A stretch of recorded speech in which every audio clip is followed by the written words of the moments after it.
තුන් ලෝකාග්‍ර බුදුරජාණන් වහන්සේගේ කේස ධාතු තැන්පත් කර ලෝකේ නිමම වූ ප්‍රථම චෛත්‍ය රාජාණන් වහන්සේ වෙනුවෙන් ඊයේ හවස් භාගයේ තැන්පත් කරපු මේ උතුම් කප්පු පූජාව හිමිදිරි උදෑසන කිරිපිටු දානය ඒ වගේම ඊයේ හවසේ පත්තු කරපු පහන් ආලෝකයේ මෙන්ම අද දිනකේ උතුම් ව්‍යංජන සමග උතුම් බුද්ධ පූජා පාත්තලා විශාල පාන්තිරයක් සකස් කර ඒ වගේ මේ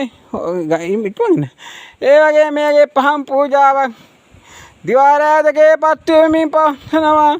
මේ පහන කොපමණ සුනගක් හැමුවක් නොනෙමි ඒකාන්තයෙන් පත් වෙනවා දිවා රාත්‍රී දෙකේ. මේ ලොකු මේ පහන් පූජාවක් මේ වගේ කවුරුවක් කරන්නේ නැහැ.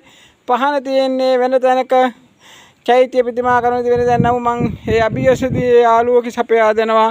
මේ වගේ කරන පහන් පූජා පුණ්‍ය සත් සම්භාර වුණ බලෙන් ප්‍රඥාව ලබා දෙන පින්කම් මාලාවකි. තෙල් මේ උඩට දාන්නකො ටික හිමිහිට